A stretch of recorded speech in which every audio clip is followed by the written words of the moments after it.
more advanced technology that was once in much more advanced areas and fields is coming into the classroom and even in our own homes.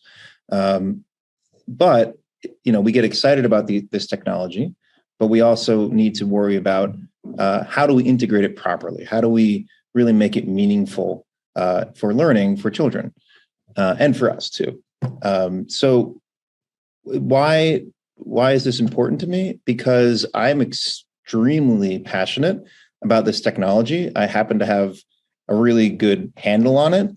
And while I could just simply teach how to use this technology for each of these teachers, which I know is a really high demand thing right now, I also want to show how to integrate it into like a design thinking process, which is really going to be the workshop in a whole, which is start from scratch. Who are we designing for? What are we going to make? How we can solve a problem?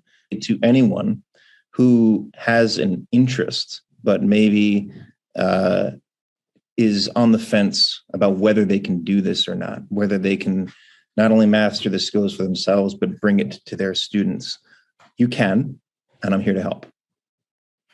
My name is Josh Rothman, and I love STEM Teachers NYC.